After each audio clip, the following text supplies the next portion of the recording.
Boat delivery, Ocean Alexander 78 from Everett, Washington to Ensenada, Mexico. Day number 1 underway. Actually, day number 2 underway. Number 1 offshore. We departed yesterday around 11 o'clock in the morning. After she was splashed in the water, she got a brand new bottom and a lot of other things done. So far, zero problems with the vessel.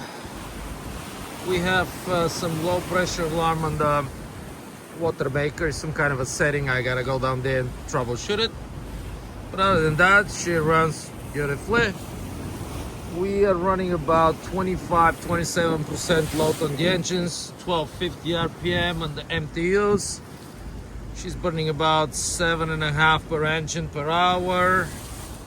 Bolt speed's about 11.7 to 12 knots. Just came over here to wipe off the forward-looking infrared. Weather is about 15 behind us. We'll pick up to about 25, 30, and maybe 35 tomorrow. We're probably gonna go in Crescent City for a day and stop over there because Blanco Mendocino Arena will be running hard the next 36 hours. I don't want to push the boat for no reason. The owner is on board, so we're gonna go nice and easy. He agrees with the plan. Some numbers: total distance to travel 1,250 nautical miles. We're gonna do it in about 5 days underway, a little bit less than that, but call it 5 days. Total fuel on board at departure 1,500. We're gonna top off in Crescent. We should have more than 1,000 gallons left over at arrival in Crescent. But why not? We're gonna stop by the fuel dock, so I'll stop over there and just top off the fuel tanks. Like I said, everything is working down there. 2 generators, 2 MTUs, no problems. Engines had a total overhaul 100 hours ago. We don't even have 1 drop of oil underneath them right now. Practically brand new engines. I'm familiar with this vessel. A few years ago with the previous owner, actually about 5 years ago with the previous owner, I took her from Oxnard up to Alaska and then back. Beautiful, nice boat. No dinghy.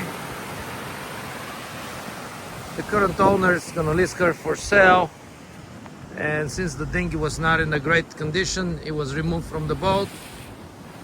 We were talking yesterday, and he said I'll let the next owner decide what type of a dinghy he wants. It's easy to get a dinghy, and it's easy to get a dinghy that is not the right dinghy for the next guy. So no dinghy right now. We have a life raft, but no tender of any kind.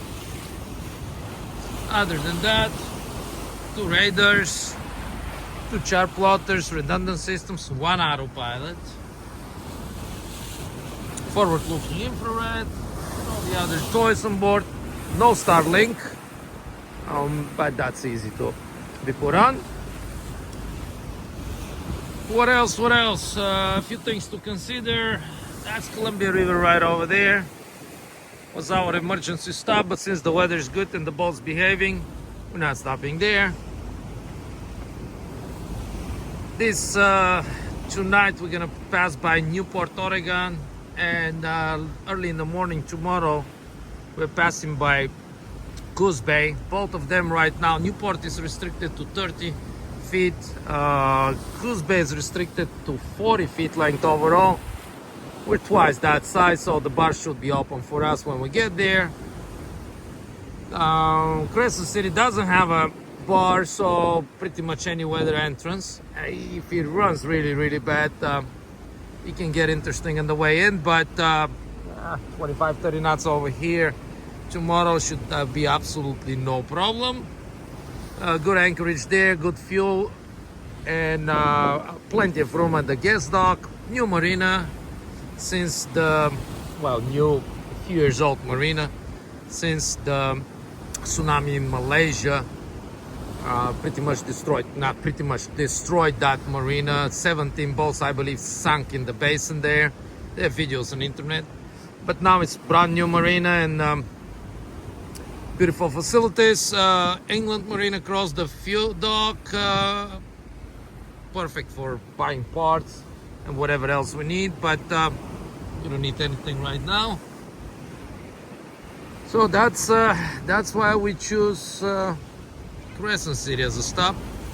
Goose Bay might be a stop as well. 2 o'clock in the morning, suck water. But since the weather around Blanco will not be that bad early in the morning, we're gonna round Blanco and we're gonna stop in Crescent. Of course, the plan can always change, but as of right now, that's the plan.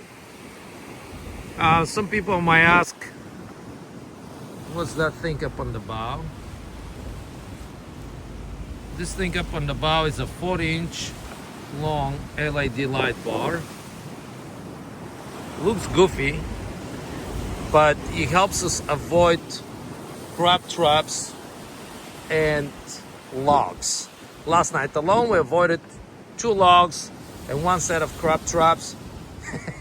The owner from the beginning was looking at it and going like, man, not sure about the look of it. Even that, there's not that many people looking at us over here. See, the audience is missing. But some people don't like goofy things strapped with zip ties and bungees on their bow. But when he saw how useful it is, he was asking me like how he can put one of those in the boat. That's the hillbilly headline we have. I have more than 100 trips up and down this west coast, and I always bring a light with me. Always. Very, very useful thing. Well, that is it for now. Day number 1 offshore, day number 2 of the delivery. Ocean Alexander 78. I believe she's 2009, so 15, 16 years old boat. Running from Everett to Mexico, Ensenada.